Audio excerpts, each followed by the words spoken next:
नमस्कार, मैं हूं भावना और स्वागत है आपका द एस्पिरेंट्स क्लब के प्लेटफॉर्म पर। यहाँ हम आपके लिए लेकर आते हैं डेली न्यूज़पेपर डिस्कशन और इसके साथ ही कुछ टिप्स और ट्रिक्स जो कि हेल्प करती है आपकी यूपीएससी की प्रिपरेशन को स्ट्रैटेजी और डायरेक्शन देने में। तो अब आइए आगे बढ़ते हैं आज के डिस्कशन की तरफ। तो आज के न्यूज़पेपर में जो पहला आर्टिकल है वो पाकिस्तान को लेकर है कि पाकिस्तान जो है वो जॉइंट प्रोब जो है वो मिसाइल इंसिडेंट को लेकर सीख कर रहा है। ये मिसाइल इंसिडेंट क्या है इसको एक बार शॉर्ट में जो है हम समझ लेते हैं। हाल में ही इंडिया ने एक प्रैक्टिस मिसाइल जो है वो फायर किया था जो कि एक्सीडेंटली जो हमारे पड़ोसी देश पाकिस्तान के बाउंड्री को जो है जाकर के वो टच करता है और पाकिस्तान का ऐसा कहना है कि ये जो फायरिंग है इसको एक्सीडेंटल मानना उनके लिए थोड़ा मुश्किल है और वो ये कह रहे हैं कि इस इंसिडेंट में जो है वो कई सारे लूप होल्स हैं, टेक्निकल लैप्सेस हैं और जिसको लेकर जो है वो एक इन्वेस्टिगेशन जो है वो चाह रहे हैं और साथ ही जो वो इन्वेस्टिगेशन है वो इसमें एक इंटरनल इंक्वायरी के तहत जो है वो करवा रहे हैं। Okay, so that was just like the news. अगला जो हमारा आर्टिकल है that is about EPF rate. So EPF rate जो है that has been cut to 8.1% to hit the savings. ये जो आर्टिकल है ये हमारा बहुत इंपॉर्टेंट है। यहाँ पे कुछ टर्म्स जो है जो उनको हम समझ लेते हैं जो बहुत ज़रूरी है। ईपीएफओ क्या होता है, ईपीएफ रेट जो है वो क्या होता है, इसको हम यहाँ पर समझ लेते हैं। तो पहला ईपीएफओ जो है वो वर्ल्ड का लार्जेस्ट सोशल सिक्योरिटी ऑर्गेनाइजेशन है in terms of clientele and volume of financial transaction which is undertaken. अभी प्रेजेंट में ईपीएफए जो है वो 24.77 करोड़ का अकाउंट जो है वो मेंटेन करता है और इसके साथ ही जो ईपीएफओ है वो एग्जिस्टेंस में आया है एम्प्लॉय प्रोविडेंट फंड ऑर्डिनेंस के तहत जो कि 15 नवंबर 1951 को आया था और ये जो ऑर्डिनेंस है it was replaced by employ provident fund act 1952। इसके साथ ही जो एम्प्लॉय प्रोविडेंट फंड बिल है ये इंट्रोड्यूस किया गया पार्लियामेंट में ईयर 1952 में और इस बिल का जो एम था वो ये था कि जो इंस्टीट्यूशन है प्रोविडेंट फंड जो एम्प्लॉयज को प्रोवाइड होती हैं फैक्ट्रीज में, इंस्टीट्यूशंस में या फिर अदर एस्टैब्लिशमेंट में उसको रेगुलेट करना। ये जो एक्ट है this act is now referred as employees providential fund and miscellaneous provision act 1952 which extends to whole of the India. तो ये हमने ईपीएफओ जो ऑर्गेनाइजेशन है उसके बारे में समझा। अब हम समझते हैं कि ईपीएफ जो प्रोविडेंट फंड है उसका क्या सिग्निफिकेंस है, कैसे उसको कैलकुलेट करते हैं या क्या कुछ उसमें जो है वो ज़रूरी चीज़ें हैं। ओके, तो ईपीएफ यानी कि जो प्रोविडेंट फंड है उसके लिए यहाँ पे क्या होता है, जो एम्प्लॉई है वो लगभग 12% अपनी बेसिक सैलरी का और जो उनका डियरेस्ट अलाउंस है उससे जो हर महीने अपने ईपीएफ अकाउंट में कंट्रीब्यूट करते हैं। एग्जाम्पल के लिए आप इसको ऐसे समझ सकते हैं कि अगर आपकी बेसिक सैलरी जो है वो 15,000 है तो जो एम्प्लॉय है वो इसका 12% कंट्रीब्यूट करेगा जो कि हो जाता है यहाँ पे 1800। तो ये जो है ये एम्प्लॉय का यहाँ पे कंट्रीब्यूशन होता है। अब हम समझ लेते हैं कि जो ये न्यूज़ है वो क्यों इम्पॉर्टेंट है। ये न्यूज़ इसलिए इम्पॉर्टेंट है कि अभी जो ईपीएफ रेट है उसको कट करके 8.1% कर दिया गया है सेविंग्स को हिट करने के लिए। लास्ट टाइम जो ईपीएफ सेविंग्स जो हमारे पिछले 2021 से 2022 का है उससे पहले जो सेविंग रेट था वो 8.5% था। तो बेसिकली ये जो रिटर्न है ये काफ़ी लो है और ये इतना लो लास्ट टाइम 1977 और 1978 के टाइम पे था और ये जो है 8.5 से कम जो है वो ईपीएफ ये जो सेविंग रेट है वो रहा है इन ईयर्स में 79, 80, 80, 81 और 2011 से 2012। इसके बाद ये पहली बार हो रहा है कि जो रेट है वो 8.5 से जो है वो यहाँ पे कम जा रहा है।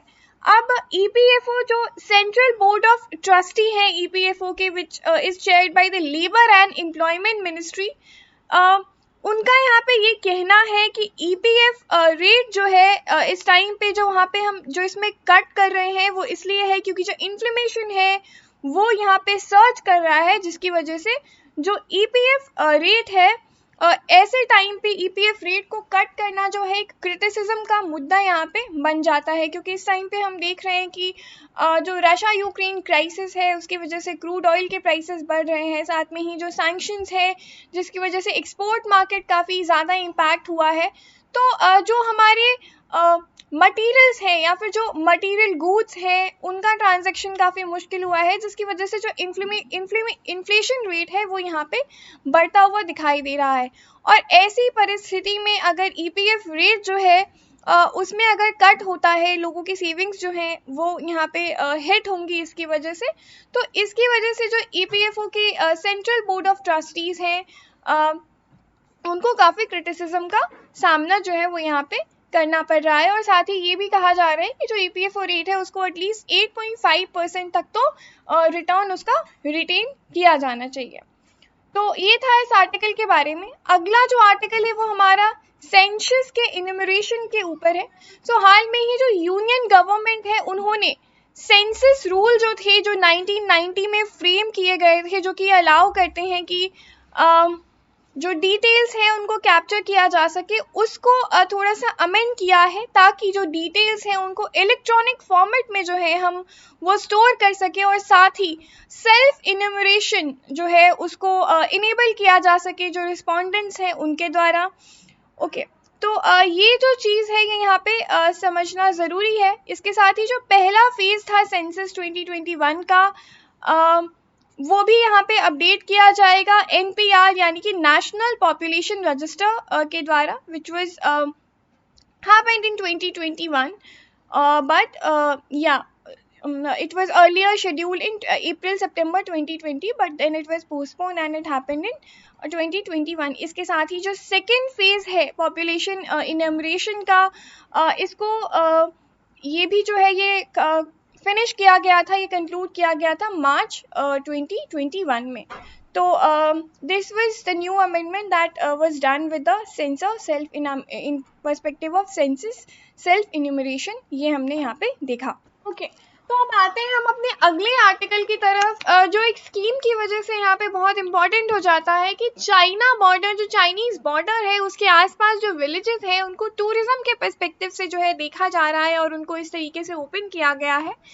सो सेंटर ने यहाँ पे ये डिसाइड किया है कि ये जो एरियाज हैं, ये जो विलेजेस हैं, इनके इंफ्रास्ट्रक्चर को जो है वो इम्प्रूव किया जाए ताकि इनको टूरिज्म के पर्सपेक्टिव से और ज़्यादा अच्छी तरीके से हम डेवलप कर सकते हैं। यहाँ पे आप एक पिक्चर देख सकते हैं जिसमें ये बताया जा रहा है कि जो लद्दाख के विलेजेस हैं उनको डार्क स्काई डेस्टिनेशन के तौर पे जो है डेवलप किया जा सकता है, जिससे जो एस्ट्रोनॉमी इंथुजियास्टिक लोग हैं जो ज़्यादा पसंद करते हैं एस्ट्रोनॉमिकल एडवेंचर को, उनको यहाँ पे अट्रैक्ट किया जा सके। तो इस मुद्दे को एक बार अच्छे से समझते हैं। जो यूनियन गवर्नमेंट है उन्होंने प्लान किया कि जो चाइनीज बॉर्डर के अराउंड जो विलेजेस हैं उनको टूरिज्म के लिए डेवलप किया जाए। ये प्लान किया गया था वाइब्रेंट विलेज प्रोग्राम के तहत, और ये जो वाइब्रेंट विलेज प्रोग्राम का अनाउंसमेंट हुआ था ये हुआ था बजट 2022 से 2023 का जो बजट है उसमें। So recently the Union Home Ministry held a meeting with public representatives of these villages from the states of Himachal Pradesh, Uttarakhand, Sikkim, Arunachal Pradesh and Union Territory for Ladakh। तो यहाँ पे जो सबसे important चीज़ है आपके समझने के लिए वो ये है कि वाइब्रेंट विलेज प्रोग्राम यानी कि वाइब्रेंट विलेज स्कीम जो है वो क्या है। ये जो वीवीपी स्कीम है इसको हमने समझा ये 2022-2023 बजट का एक मेन हाईलाइट है, और इसका मेन ऑब्जेक्टिव जो है वो ये है कि जो हाउसिंग फैसिलिटीज़ हैं उनको अपग्रेड किया जाए। ये कैसे अपग्रेड किया जाएगा, तो ये अपग्रेड किया जा सकता है, ये जो विलेजेस हैं उनके इंफ्रास्ट्रक्चर को स्ट्रेंथन किया जाए जो कि LAC के आसपास लोकेटेड है, और इसके साथ ही जो वहाँ से माइग्रेशन है उसको हम प्रिवेंट कर सके। इस स्कीम के कुछ मेजर हाइलाइट्स हैं जिसको हम समझ लेते हैं।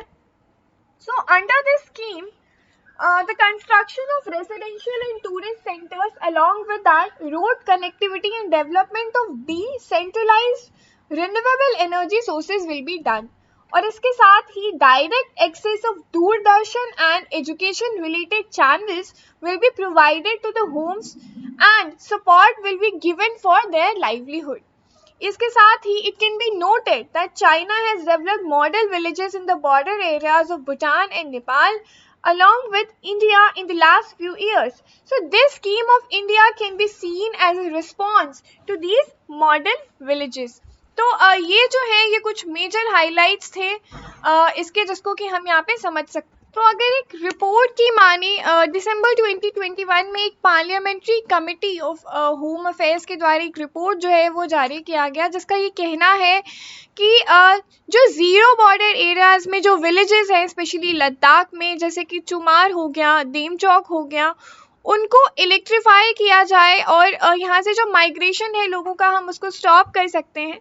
ये जो रिपोर्ट है इसका कहना ये है कि जो 236 हैबिटेबल विलेजेस हैं लद्दाख में उनमें से only 172 have telecom infrastructure and only 24 and 78 villages have 3G and 4G internet connectivity.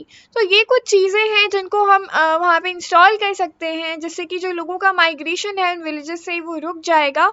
और ये एक बहुत ही अच्छा स्कीम है, एक बहुत ही अच्छा आइडिया है कि हम अपने जो गांव हैं उनको एज अ टूरिस्ट डेस्टिनेशन अगर हम उनको डेवलप कर पाएँ, इससे हम जो अपनी संस्कृति है, जो हमारी संस्कृति की जो हमारी वैल्यूज़ हैं, जो गरिमा है, उसको रिटेन कर पाएंगे। साथ ही जो वहाँ का हमारा कल्चर है वो एक अगर हम उसको as a tourist destination monetize करते हैं तो वो दोनों ही पर्सपेक्टिव से हमारी कल्चरल इंटीग्रिटी और इसके साथ ही हमारी इकोनॉमिक कंट्रीब्यूशन दोनों के लिए ही एक अच्छा स्टेप हो सकता है।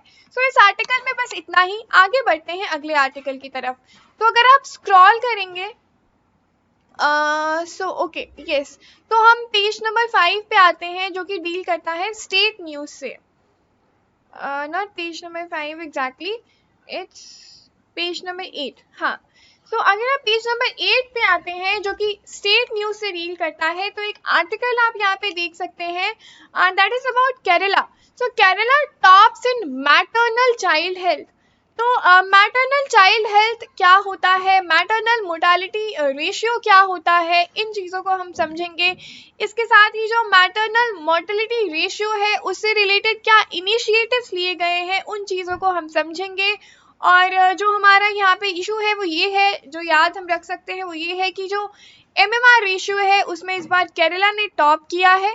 बाकी ये जो रेशियो, ये जो यहाँ पे ग्राफ चार्ट है आप इसको देख सकते हैं, इसको समझ सकते हैं कि रेशियो जो है वो पिछले कुछ सालों में क्या कुछ रहे हैं। तो सबसे पहले तो समझते हैं कि ये MMR क्या होता है। Maternal mortality ratio is defined as the number of maternal deaths during a given time period per 1 lakh live births during the same. तो ये जो है ये आपका MMR है। सो हाल में ही Kerala has again emerge on top in maternal and child health care which records the lowest MMR ratio of 30 per 1 lakh live births in the country. Now, according to the latest sample registration scheme special bulletin on maternal mortality in India 2017 to 19, it brought out by the Officer of Register General of India, Kerala's MMR has dropped by 12 points, जो कि बहुत अच्छी बात है। तो यहाँ पे अब हम समझ लेते हैं, हमने दो चीज़ देखी, हमने MMR यानी कि मैटरनल मोर्टेलिटी रेशियो देखा, केरला में क्या कुछ हाइलाइट्स हैं केरला को लेकर, MMR को लेकर, वो हमने समझा। अब हम समझते हैं कि MMR के लिए क्या कुछ इनिशिएटिव्स हैं जो यहाँ पे लिए गए हैं, उसको एक बार देख लेते हैं। तो जो वेरियस स्कीम्स और इनिशिएटिव्स हैं उसमें सबसे पहला जो है जो किया जा सकता है और केरला में इसका जो विजिबिलिटी है वो आपको देखने को मिल सकता है, जो इंस्टीट्यूशनल डिलीवरीज हैं जैसे कि कुछ स्कीम्स के द्वारा, जैसे कि जननी सुरक्षा योजना है, इन स्कीम्स के द्वारा हम इंस्टीट्यूशनल डिलीवरीज को ज़्यादा प्रमोट कर सकते हैं। इससे बर्थ के वक्त, शिशु को जन्म देते वक्त जो माताएं होती हैं उनके हेल्थ को हम यहाँ पे रेगुलेट कर सकते हैं, हम उनको अच्छा स्वास्थ्य दे सकते हैं, साथ ही जो डेथ रेट्स है उसको यहाँ पे बचा सकते हैं। तो pregnant women delivering in public health institutions under Janani Suraksha Yojana कार्यक्रम JSSK are entitled to absolutely free and no expense delivery। तो इससे जो हमारे निचले तबके के लोग हैं या जो लोग अफोर्ड नहीं कर सकते हैं एक सेफ और सिक्योर चाइल्ड डिलीवरी, उनको हम यहाँ पे एक अच्छा अपॉर्चुनिटी, एक अच्छा एटमॉस्फेयर उनको यहाँ पे प्रोवाइड कर सकते हैं अगर हम ऐसे स्कीम्स के तहत जो इंस्टीट्यूशनल डिलीवरीज हैं उनको यहाँ पे प्रमोट करते हैं। इसके साथ ही these initiatives also stipulate free diet, drugs, diagnostic and blood facilities besides free transport from home to institution or between facilities in case of referral and drop back home। इसके साथ ही कुछ और इंटाइटलमेंट्स हैं जो आप यहाँ पे देख सकते हैं। इसके साथ ही जो एंटी नाटल और पोस्ट नाटल कॉम्प्लिकेशंस जो होते हैं प्रेगनेंसी के दौरान, और जब बच्चे जो है जेस्टेशन पीरियड में होते हैं या जो मदर है जब वो लैक्टेटिंग मदर होती हैं, तो इनसे रिलेटेड जो समस्याएं होती हैं उसके लिए भी कई स्कीम्स हैं जिनको हम अगर अच्छे से रेगुलेट करें तो हम यहाँ पे समझ सकते हैं कि ये जो स्कीम है ये हमारे लिए यहाँ पे जो है वो बहुत ज़रूरी हो जाते हैं। तो देखते हैं कि और क्या क्या स्कीम्स हैं जो यहाँ पे MMR के लिए इम्पॉर्टेंट हो जाते हैं। दूसरा जो हमारा मुद्दा है यहाँ पे जो हम कर सकते हैं मैटरनल मोर्टेलिटी रेशियो जो है उसको रेगुलेट करने के लिए वो ये है कि जो हम डॉक्टर्स हैं, जो हेल्थ केयर स्पेशलिस्ट हैं, उनके शॉर्टेज को कम कर सकते हैं। जो कैपेसिटी बिल्डिंग होती है बैचलर ऑफ मेडिसिन और बैचलर ऑफ सर्जरी यानी कि MBBS डॉक्टर्स जो होते हैं, जो एनेस्थीसिस्ट होते हैं, जो ऑब्स्टेरिक केयर या फिर सी सेक्शन EMOC स्किल्स जो हैं, जिन डॉक्टर्स जो इसमें ट्रेंड होते हैं, उनको जो है हम यहाँ पे सही से उनकी अवेलेबिलिटी जो है हेल्थ इंस्टीट्यूशंस में करा सकते हैं। स्पेशली जो रूरल एरियाज़ है वहाँ हम इनकी अवेलेबिलिटी करा सकते हैं। जो स्पेशलिस्ट हैं उनको यहाँ पे हम अवेलेबल करा सकते हैं ताकि जो सी सेक्शन डिलीवरी होती है उसमें जो प्रॉब्लम होती है उसको यहाँ पे रेगुलेट किया जा सके। ये एक और स्टेप जो है वो यहाँ पे हो सकता है। इसके लिए भी कई प्रोग्राम्स जो है वो है, जैसे कि दक्षता प्रोग्राम जो है उसको आप देख सकते हैं, which is to equip the trainees to conduct normal deliveries and identifying complications if needed, also making them referrals at the earliest to higher facilities. साथ में ही जो अगर नॉर्मल डिलीवरीज होती हैं बच्चों की, तो उसके लिए जो दक्षता प्रोग्राम जैसे कुछ स्कीम्स हैं जो चलाए गए हैं जिसमें हम लोगों को इक्विप कर सकते हैं नॉर्मल डिलीवरी से रिलेटेड जो कॉम्प्लिकेशंस है उसको कैसे आइडेंटिफाई किया जा सकता है, उसको रेगुलेट किया जा सकता है। तो इन स्कीम्स को ठीक से रेगुलेट यहाँ पे किया जाना चाहिए। एक और इनिशिएटिव जो है वो है स्किल लैब का सेटअप करना, ताकि इन स्टेशंस पे हम डिफरेंट ट्रेनिंग प्रोग्राम्स जो है वो डिफरेंट स्टेट्स में कंडक्ट करा सके, और साथ में ही जो नेसेसरी एलोकेशन है फंड्स का NHM के अंदर वो भी यहाँ पे किया जा सके। इसके अलावा adequate number of primary health care जो है उनका ऑपरेशनलाइजेशन किया जाए, ताकि जो इमरजेंसी ऑब्स्टेरिक केयर सर्विसेज हैं उनको हम प्रोवाइड यहाँ पे करा सकते हैं। इसके साथ ही जो adequate number of first referral units हैं उनका ऑपरेशनलाइजेशन जो है वो यहाँ पे किया जाए, ताकि इमरजेंसी ऑब्स्टेरिक केयर सर्विसेज जो है वो इजीली लोगों को प्रोवाइड हो सके। इसके साथ ही maternal and child care wings जो है वो इस्टेब्लिश किए जा सकते हैं, जिससे कि जो हेल्थ केयर है उसकी क्वालिटी जो है हम इम्प्रूव कर सकते हैं, और जो मदर्स हैं, लैक्टेटिंग मदर्स हैं या जो न्यू बॉर्न चिल्ड्रन हैं, उनको हम एक अच्छा हेल्थ केयर यहाँ पे प्रोवाइड कर सकते हैं। इसके साथ ही नेम बेस्ड वेब जो है उसकी इस्टेब्लिशमेंट की जानी चाहिए, which enables tracking of pregnant women and new born babies for regular and complete services. इसके साथ ही mother and child protection card can be new initiative in collaboration with ministry of women and child development in order to monitor service delivery for mothers and children. इसके अलावा we have engagement of more than 9.15 lakh accreditable social health activities ASHA workers to generate demand and facilities accessing healthcare services by the community। इसके साथ हमारे पास village health and nutrition days in rural areas to outreach activity, ये एक establishment है जहाँ पे जब मदर्स जो है वो अपने न्यूट्रिशन डेज में होती हैं तो उनको अच्छा न्यूट्रिशन जो है उनको यहाँ पे प्रोवाइड किया जाता है। अब हेल्थ एंड न्यूट्रिशन एजुकेशन जो है वो भी यहाँ पे दिया जाना चाहिए।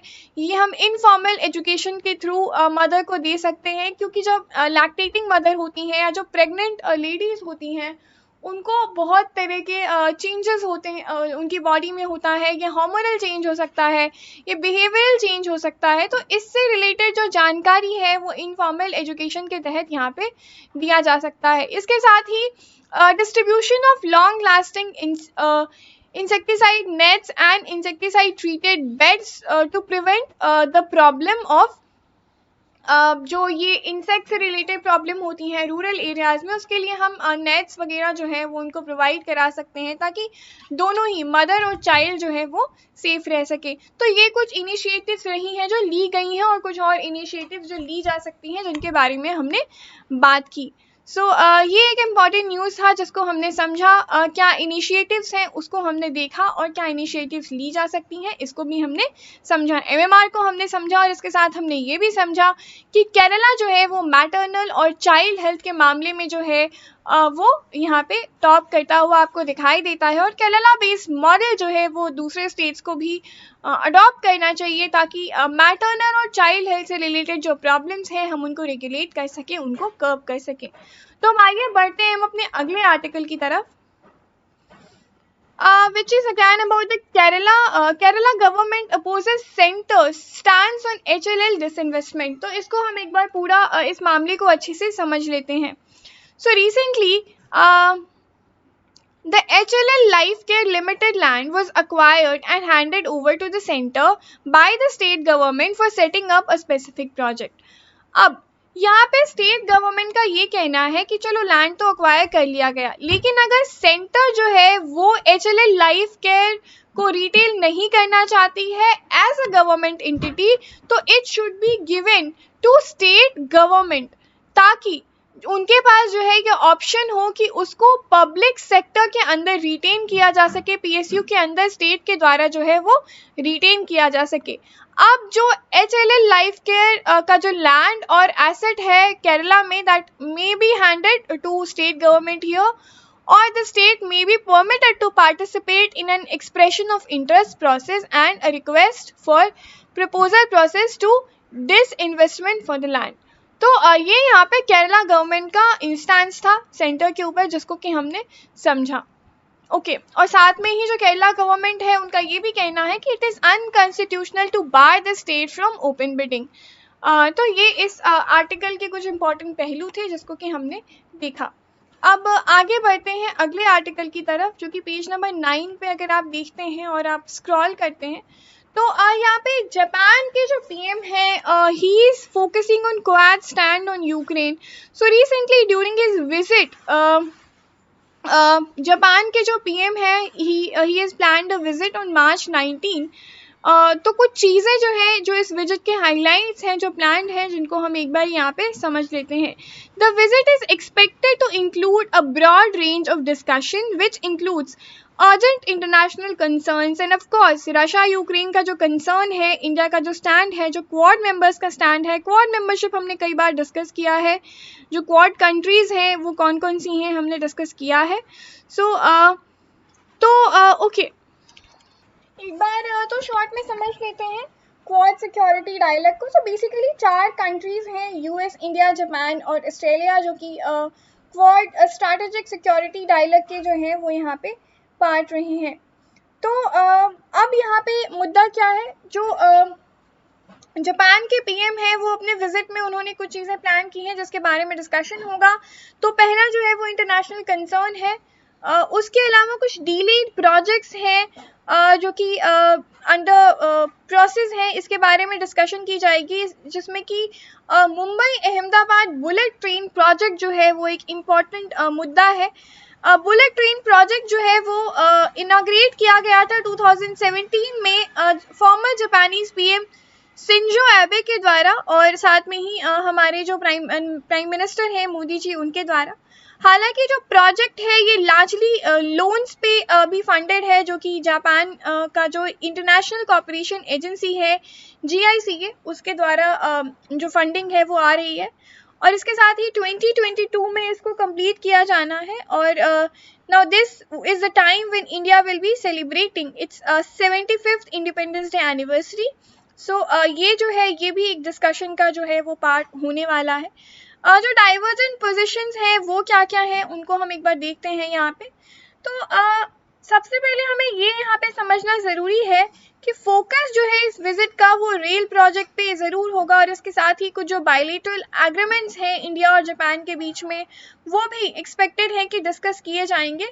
बट साथ में ही जो हमारा क्वाड पार्टनरशिप है उसके तहत ये भी डिस्कस किया जाएगा कि इंडिया का जो से है यूक्रेन क्राइसिस के दौरान इंडिया का जो से है वो खुल के जो रशिया को रशिया के अगेंस्ट नहीं है, वोटिंग के लिए जो उसने एब्सटेन किया है, ये एक इंटरनेशनल कंसर्न के रूप में जापान देख रहा है और ये यहाँ पे डिस्कशन का एक महत्वपूर्ण मुद्दा जो है वो बन सकता है।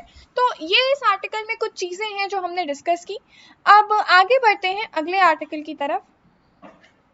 तो अब हम एडिटोरियल्स को देखते हैं। मेजरली जो एडिटोरियल्स हैं, because we recently had the election result, so ज़्यादातर एडिटोरियल्स जो हैं वो इन पे ही फोकस कर रहे हैं, जो वोटिंग परसेंटेज क्या रहे हैं, जो चेंज आया है जो वोटिंग ट्रेंड में वो किन वजहों से रहा है। लेकिन इसके साथ ही एक आर्टिकल जो है ये बहुत इम्पॉर्टेंट है, उसको हम अभी देखेंगे कि वो आर्टिकल क्या है। सो यस, अगर आप स्क्रॉल डाउन करेंगे तो आप पेज नंबर 15 पे आएंगे, which basically deals with FAQ and profiles. तो यहाँ पे एक आर्टिकल है जो कि जेनेवा कन्वेंशन और रशिया यूक्रेन वॉर को रिलेट करता है और उसके कुछ इम्पॉर्टेंट मुद्दे जो हैं वो डिस्कस करता है। ये आपके IR के सेगमेंट से बहुत इम्पॉर्टेंट हो सकता है। तो रशिया यूक्रेन क्राइसिस को हमने समझा हुआ है।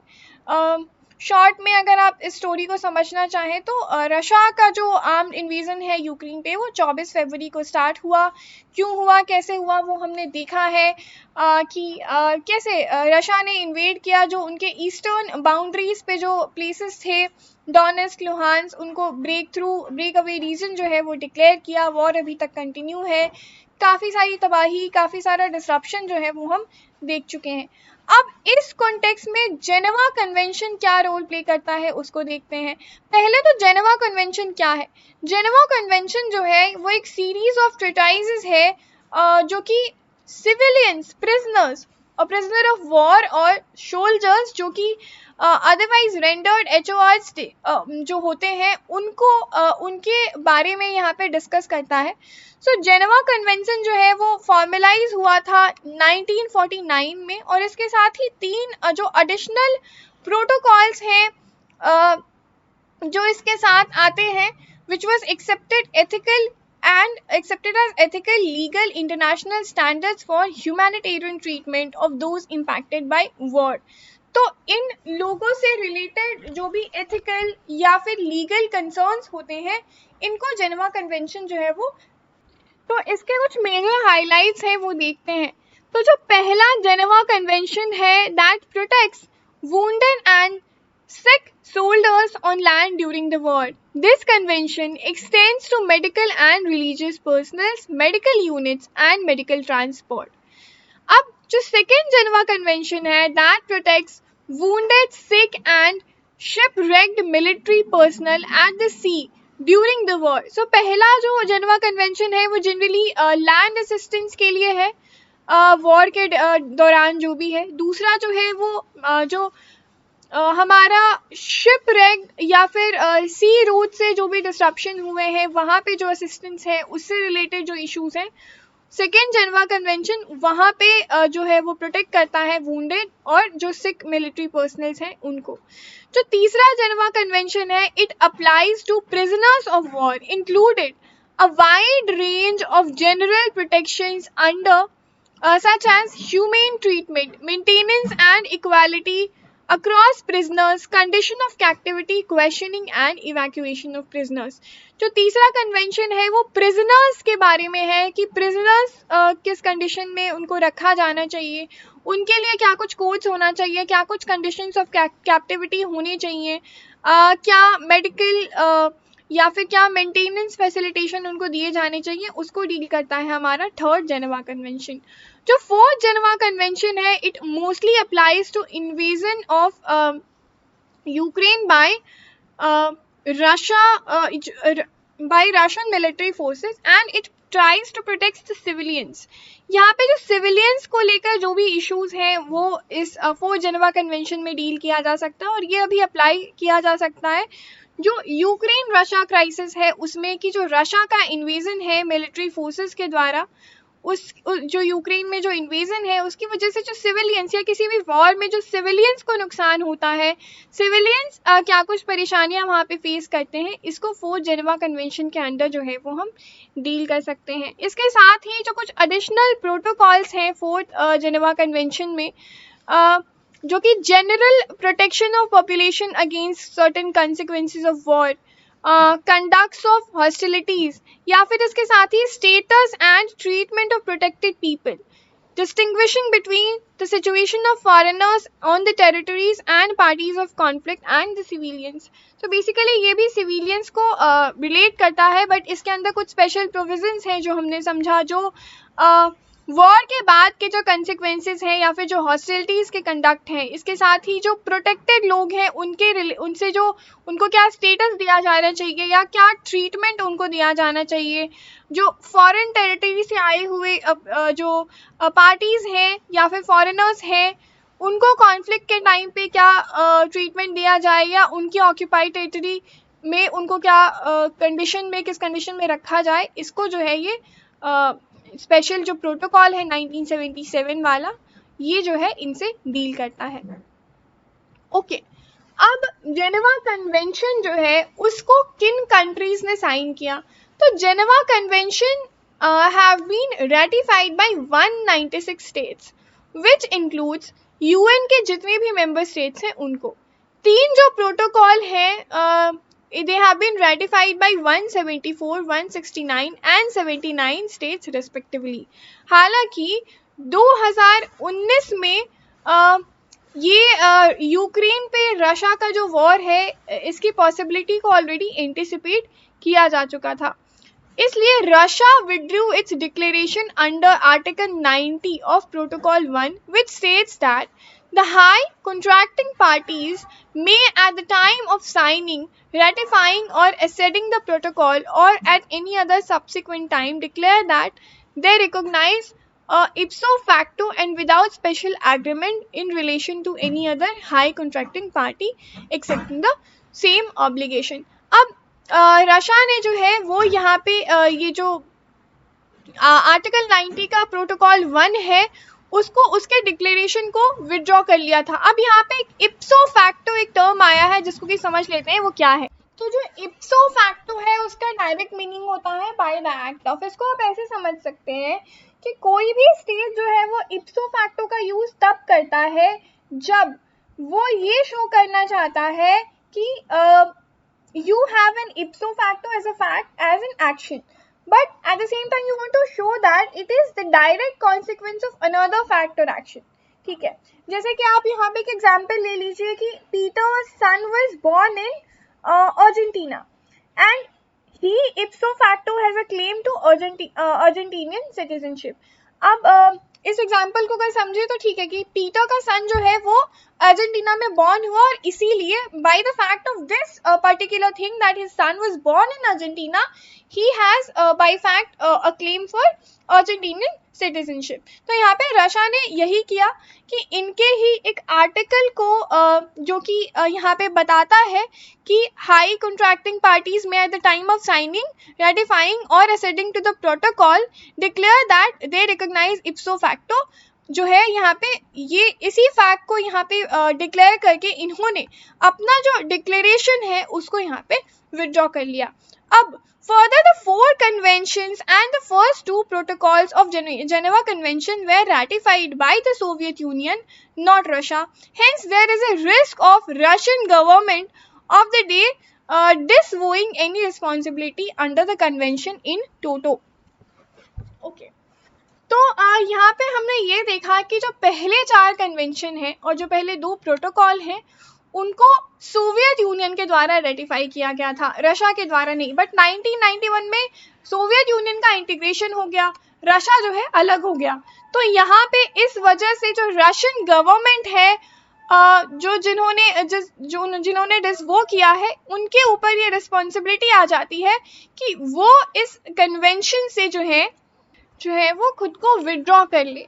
तो इसको अगर हम बहुत सरल शब्दों में समझें तो ऐसे समझ सकते हैं कि सोवियत यूनियन ने यहाँ पे इन कन्वेंशंस को, इन प्रोटोकॉल्स को विड्रॉ किया। अब रशिया जब इनको डिसअवो करता है, यानी कि जो रिस्पॉन्सिबिलिटीज है उनको डिनाई करता है, तो Russia is here at a risk.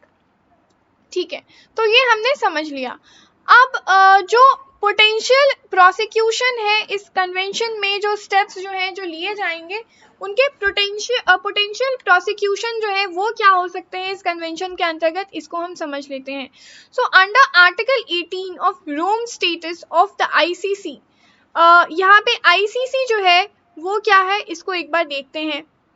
ये जो है ये इंटरनेशनल क्रिमिनल कोर्ट है। तो जिस आर्टिकल की बात हो रही है, article 8 of Rome statute of ICC, ये जो है ये एक ट्रीटी है which was established in the international criminal court, और ये जो है ये एक डिप्लोमेटिक कॉन्फ्रेंस के तहत इस ट्रीटी को जो है वो अडॉप्ट किया गया था। तो इसका जो आर्टिकल 8 है वो क्या कहता है उसको हम समझते हैं कि when committed as a part of plan of policy, a part of large-scale commission of such crimes, under this statute, war crime refers to grave breaches of the Geneva Conventions. अच्छा, अब इस ये जो आर्टिकल है इसका ये कहना है कि जो वॉर क्राइम है, अगर कोई कंट्री, कोई स्टेट ऐसा करता है, the war crime here includes willful killing, torture और inhuman treatment, including biological experiments, etc. etc. तो इसको ये माना जाएगा कि ऐसे में ये जो स्टेट्स हैं ये जेनेवा कन्वेंशन को ब्रीच कर रहे हैं। ओके,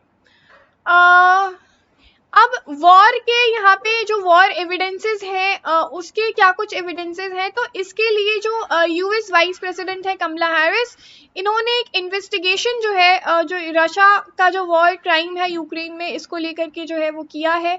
और साथ में ही जो बॉम्बिंग, जो हॉस्पिटल्स, इन सबको जो तबाही जो है वो हमने देखा भी है, जैसे कि मैरियोपोल या फिर जो ईस्टर्न बॉर्डर्स पे सिविलियंस की डेथ्स हुई हैं, जो बिल्डिंग्स या इंफ्रास्ट्रक्चर को जो तबाह किए गए हैं, ये वॉर क्राइम के एविडेंसेस यहाँ पे समझे जा सकते हैं। अब इसके साथ ही जो आखिरी पॉइंट है जेनेवा कन्वेंशन का वो क्या है, वो ये है कि किस एक्सटेंट तक जो है जेनेवा कन्वेंशन को वर्ल्ड वाइड रिटेन अब तक जो है किया गया है, अपहोल्ड जो है वो अब तक किया गया है। अब कन्वेंशन जो जेनेवा कन्वेंशन है उसकी 17th एनिवर्सरी पे हम ये समझ सकते हैं कि एमनेस्टी इंटरनेशनल, जो कि एक ह्यूमन राइट एडवोकेसी ग्रुप है, उसने ये नोट किया कि blatant disregard for civilian protection and international humanitarian law in armed conflict where 4 of the 5 permanent members of Union Security Council are parties, Russia, US, UK and France.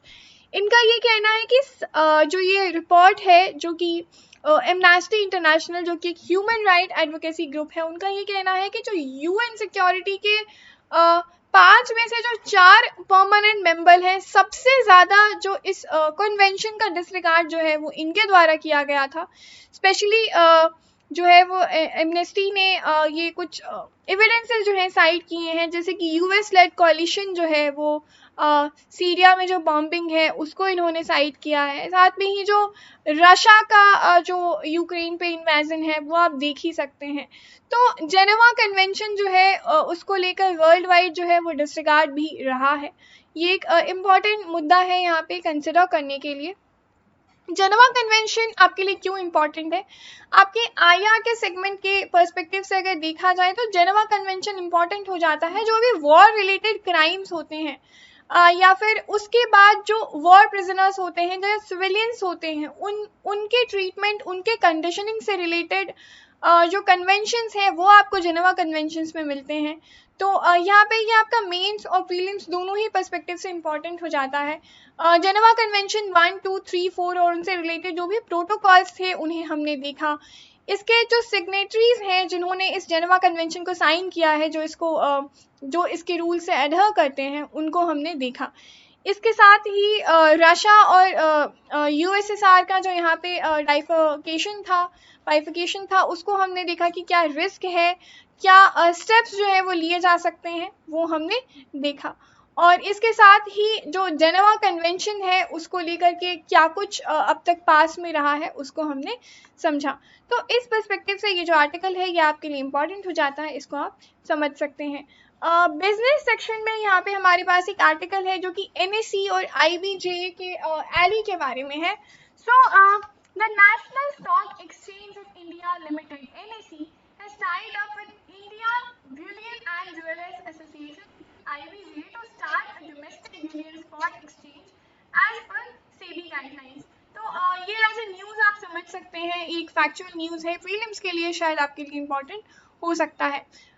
इसके साथ ही apart from offering a platform to the industry players for conducting spot bullion transaction, the joint initiative will provide an opportunity to investor and consumer to directly participate on the exchange.